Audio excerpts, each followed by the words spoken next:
Hello, and welcome to the Millyard Museum, and a special look at our exhibit, Manchester's Urban Ponds, Past, Present, and Future. My name is Jeff Barraclough. I am the Director of Operations for the Manchester Historic Association, and I am joined today by Jen Drosiak of the Manchester Urban Pond Restoration Program. This exhibit was a special collaboration between the Historic Association and the Urban Pond Restoration Program as a way to celebrate the 20th anniversary of the program and to look at the unique and interesting history of many of the ponds throughout Manchester. Jen, can you tell us a little bit about the Manchester Urban Ponds program and some of the different components of it? Sure. The Manchester Urban Ponds Restoration Program was initiated in 1999 and began formally in the year 2000. So we just celebrated our 20th anniversary. This is a partnership between city entities such as the Environmental Protection Division, the Highway Division, the Planning Department, as well as state and federal entities as well. But it's largely a city partnership with the original goal of to return the ponds to some of their historic uses. Some of the components include annual kiosk maintenance at 10 locations, annual pond and park trash cleanups that involves a volunteer capacity, annual water quality monitoring and water quality data analysis, and some outreach and education. Great. Okay. Yeah. Great. Well, let's go inside and take a look at some of the parts of the exhibit. Great. Thank you.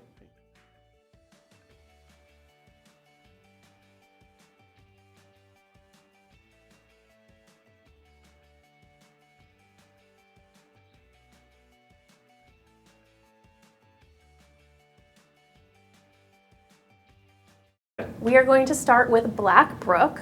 Blackbrook was formerly named Maxwell Pond for A.D. Maxwell, who harvested ice from this pond in the early 1900s. So the original intent of the dam at this pond, the dam on Blackbrook, was for ice harvesting. That function outlived itself.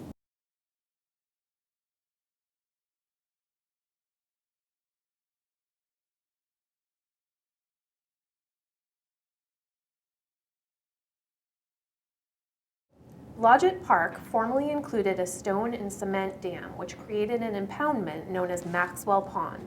Maxwell Pond was named for A.D. Maxwell, who owned the Amoskeag Ice Company. Ice harvesting began shortly after the dam was created in 1900, and Maxwell Pond was considered Manchester's best source of pure ice. Until the late 1950s, Maxwell Pond was popular for swimming, picnicking, and fishing. In the winter months, the pond provided a spot for ice skating, bonfires, and hockey games. It was even considered for a secondary municipal water source for the city of Manchester, but the idea was abandoned in the 1960s. In the late 1950s and early 1960s, Maxwell Pond began to change when upstream land uses began impacting Blackbrook by washing excess amounts of sediment into the stream bed. By 2005, the pond had diminished to a maximum depth of less than 4 feet. Water quality had degraded to the point that the pond was listed on the state's list of impaired waters. Refrigeration technology had left the pond's original purpose obsolete, swimming was no longer possible, and fishing was severely impacted. Flooding and the deteriorating condition of the dam had also become a significant safety concern. In response to this situation, in 2002, the City of Manchester and a group of dedicated project partners joined together to undertake a restoration project at Blackbrook. In the early spring of 2009, the dam was removed and Blackbrook flowed freely into the Merrimack for the first time in over 100 years. Changes continue as the brook evolves and seeks its course, but early indications are that restoration project has been a success. The restored Blackbrook is now poised to continue its path through Manchester's history. So some of the photos we've included in the exhibit for Blackbrook are a couple of photos of the actual dam from 1936, a wonderful photo of the Maxwell Pond Ice House, as well as the historic fire of the ice house in the 1950s, and a photo of children and families swimming in the pond, which was one of its historic uses after ice harvesting. When we removed the dam in 2009 and water started flowing freely again, some of these wonderful ice harvesting tools were unearthed, and they included different items. I don't know what they are, but they are for ice harvesting. Some horseshoes, some concrete with some rebar, some really cool tools. And this is only a fraction of them that we unearthed and found. And they have been donated to the Manchester Historic Association. In 2010, the New Hampshire Department of Environmental Services was awarded a Preservation of Historic Artifacts Award from the Manchester Historic Association relative to these items.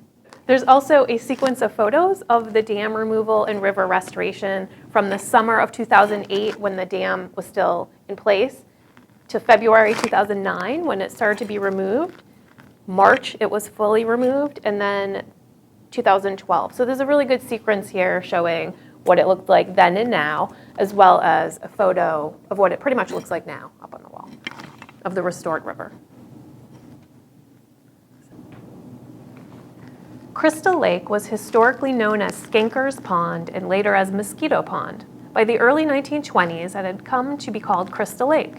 In 1919, the city of Manchester created a municipal bathing area on 19 acres at the pond's north end.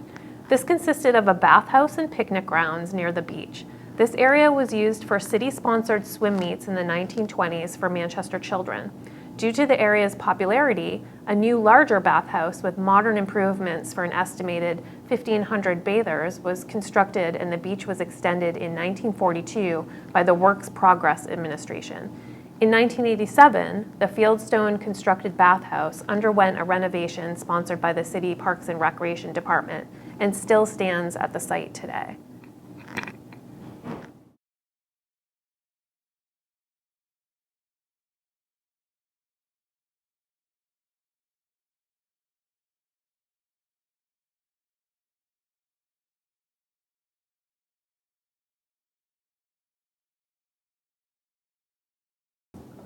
Crystal Lake is also home to Melody Pines Day Camp, which is a camp on the southern end of the pond that has been in existence since the early 50s, owned and managed by the wonderful Connor family.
Crystal Lake is also known for a man who was called the Hermit of Mosquito Pond.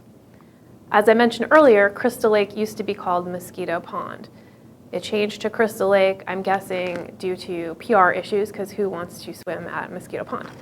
Anyhow, the Hermit of Crystal Lake, his name was Charles Allen Lambert. He was from England and settled in New Hampshire.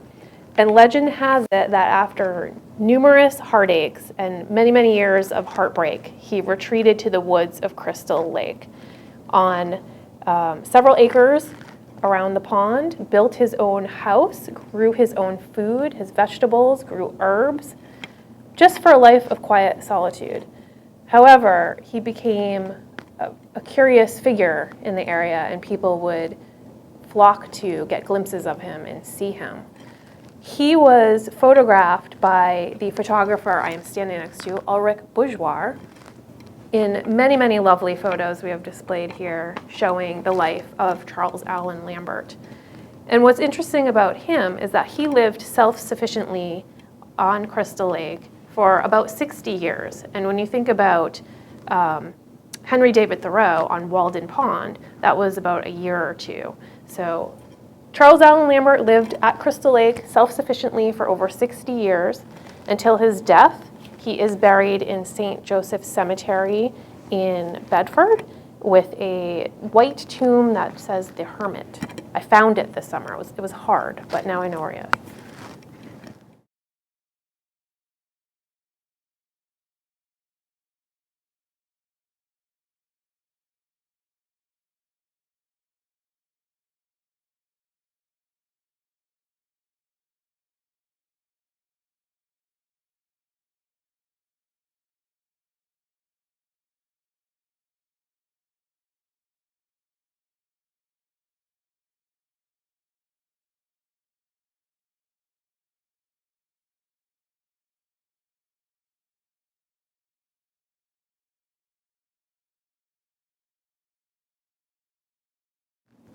Since colonial times, Nut's Pond has been known by several names. In the mid-1800s, it was known as Fort Pond, and earlier had been called Swagger's Pond.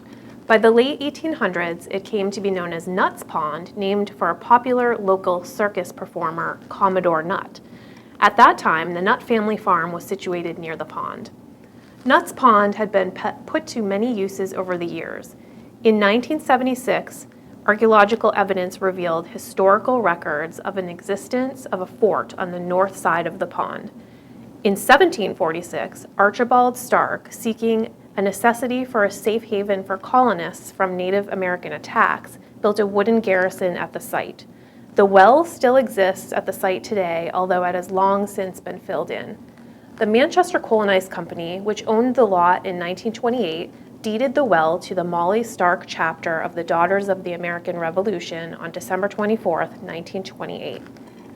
The Manchester Coal and Ice Company harvested ice at Nut's Pond until at least the 1920s, but preceding them were at least two other ice companies.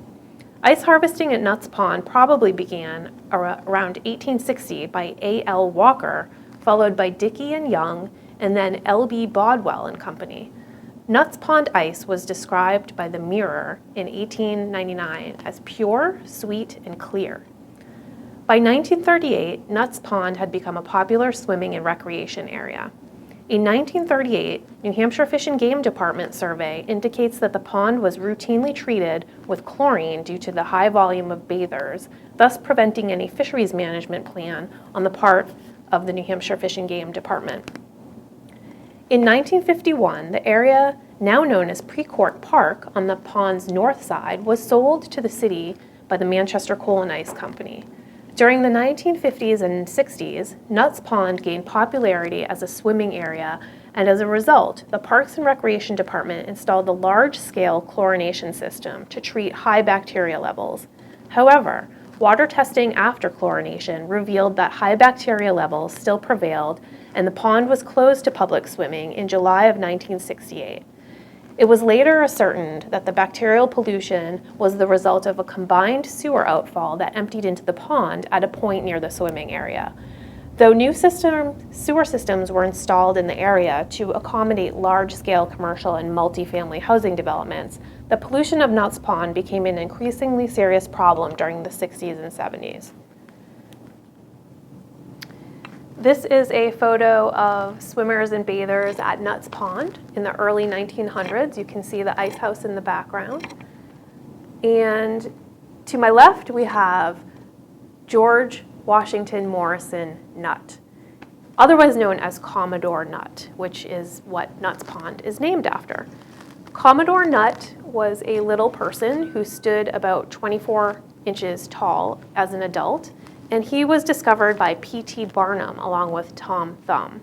And along with Tom Thumb, Commodore Nut performed circus acts in the United States and overseas, and he and Tom Thumb were dubbed the two living curiosities alive. We have Commodore Nut's regalia here, one of his costumes that the Manchester Historic Association owns and has donated to this exhibit. We have some paper dolls up here, and we have a painting of Tom Thumb's wedding, with Commodore Nut being the best man. Commodore Nut is buried in a cemetery across from Barnes & Noble near the Mall of New Hampshire. His whole family is there as well.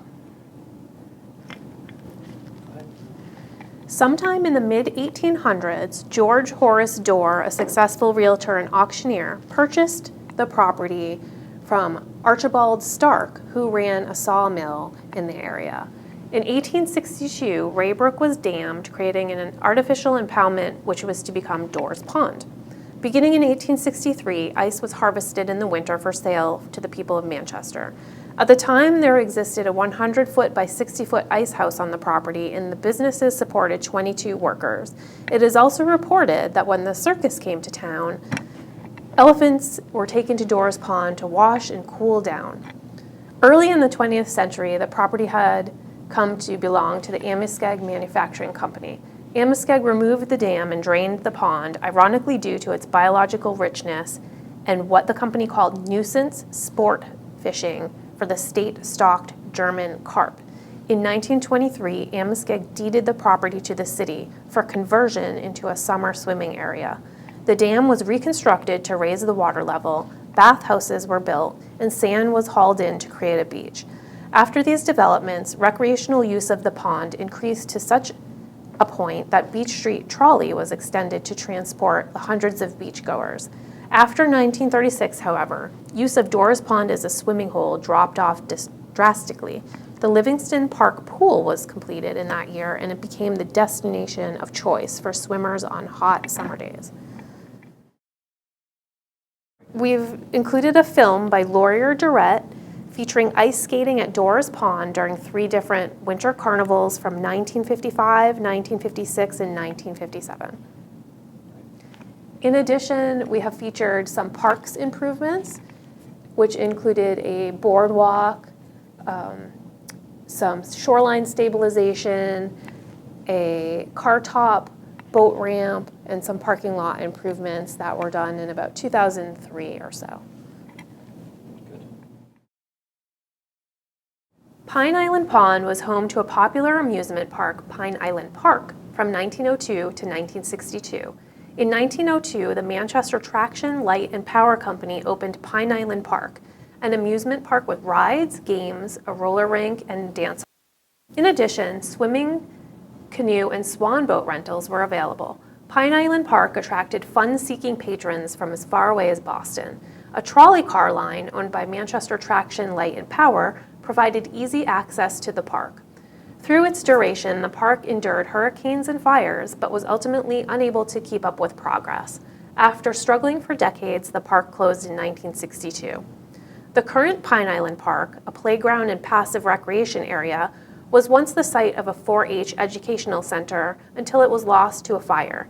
It now consists of interpretive nature trails that meander along part of the shoreline created as an Eagle Scout project. A new playground was also recently constructed at the site. Pine Island Pond is still a popular and productive fishing and swimming spot. Originally a bottle stand that sold Moxie at Pine Island Park, the Moxie bottle was moved across the pond and rebuilt as part of a summer cottage in 1920. It stood there for nearly 80 years and is now part of the Matthews Museum of Maine Heritage in Union, Maine.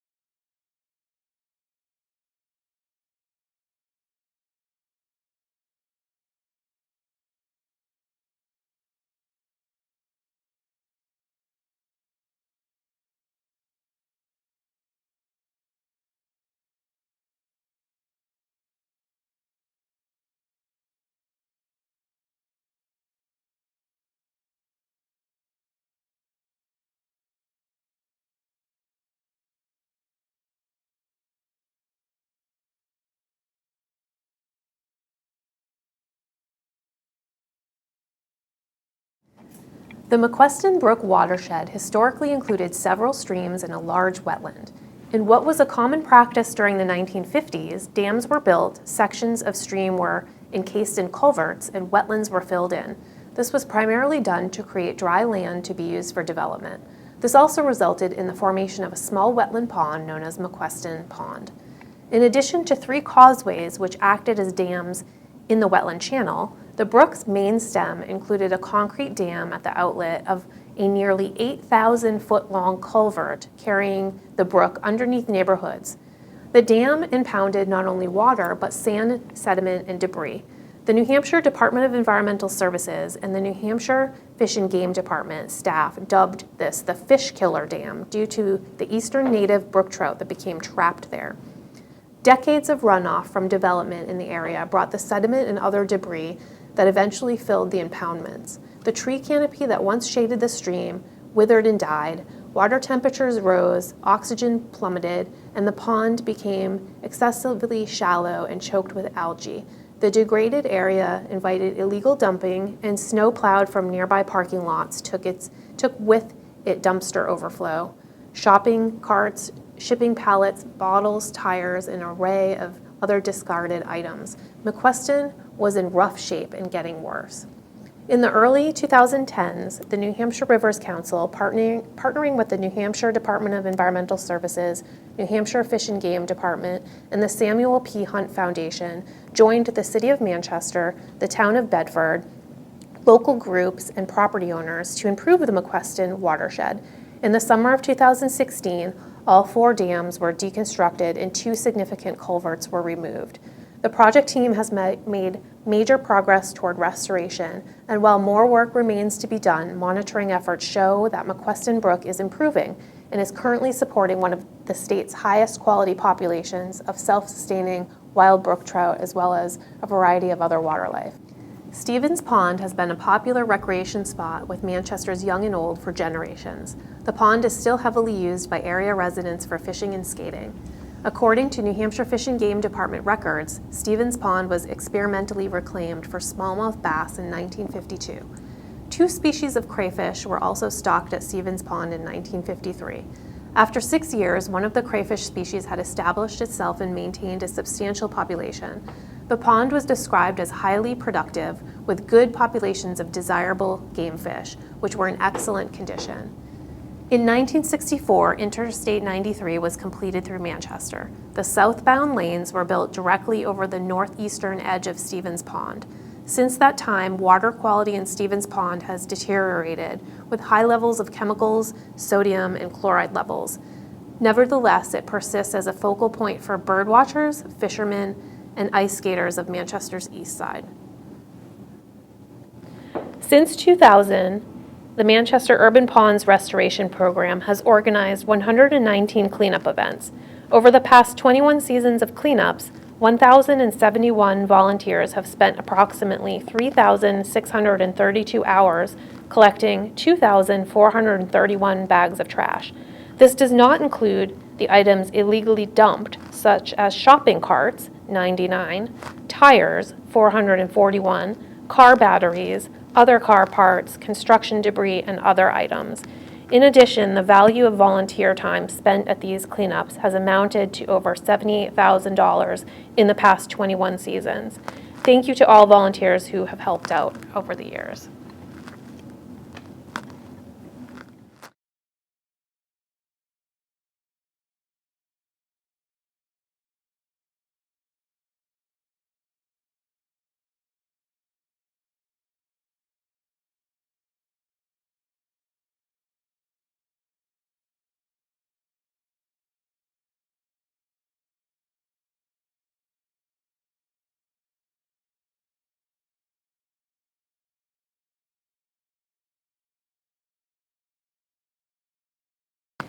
So we have annual pond and park cleanups at Blackbrook and Blodgett Park, Stevens Pond and Stevens Pond Park, and Nuts Pond and Precourt Park.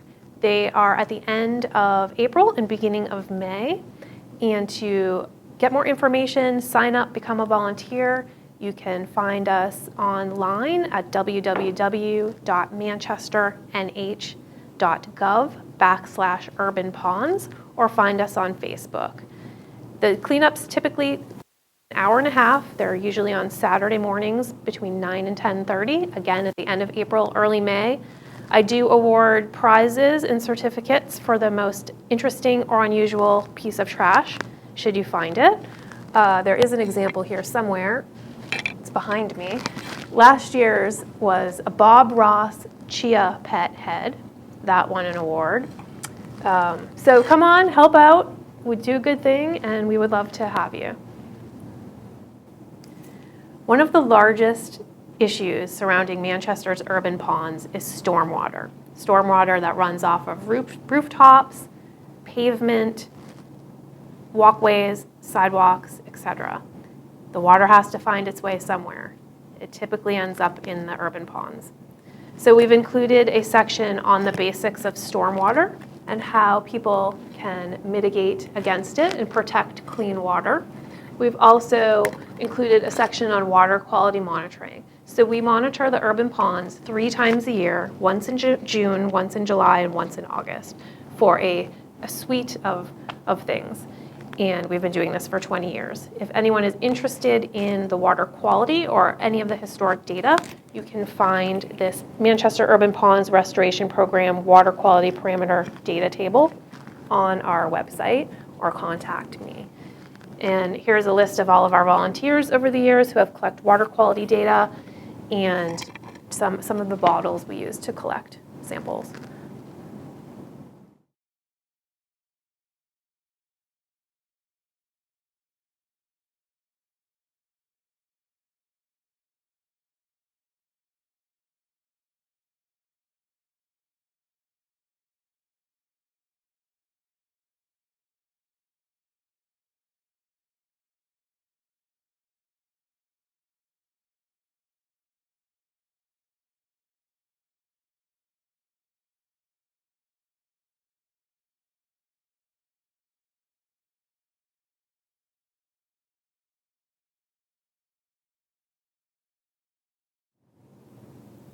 This section includes information on our kiosks. As I mentioned earlier, we maintain 10 informational kiosks in the city at our ponds and parks. We update that annually. And a few of our outreach and education endeavors over the years. In 2000 and 2001, we had what was called the Pond and Park Festival at Doris Pond in Livingston Park. A friend of mine found these very lovely historic t-shirts that are on display from those events. In 2010, we did a planting effort at Nuts Pond with the Student Conservation Association. And earlier in 2002, we worked with the Mayor of Manchester and other project partners to install watershed sign markers around all of the ponds in the city.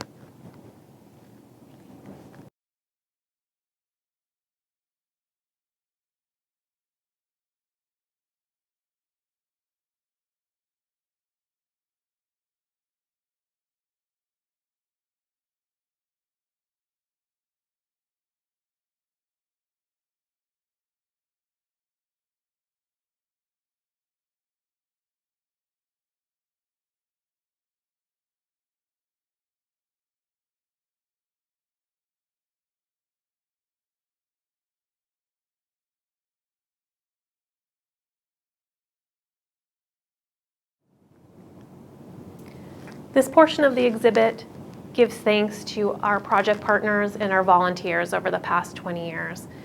Also in 2011, the program won an Environmental Merit Award from EPA, Region 1.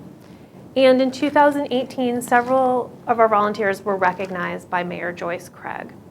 I want to thank all of our project partners and volunteers over the years who have made this project and this program possible and continue to do so. We certainly could not have done it without them. A few of them include the Public Works Department, Environmental Protection Division, Public Works Department, Parks, Recreation, and Cemetery Division, Public Works Department, Highway Division, Information Systems Department, Planning and Community Development Department, the Board of Mayor and Aldermen, hundreds of volunteers, the New Hampshire Department of Environmental Services, and EPA Region 1. Thank you so much to all of our project partners.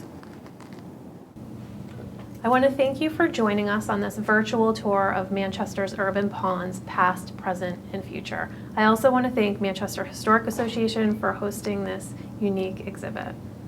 Thank you. The Manchester Historic Association was pleased to be a part of this and to host this exhibit. We want to give a special thank you to the City of Manchester Environmental Protection Division for sponsoring the exhibit. We hope you'll come back and visit the Millyard Museum soon.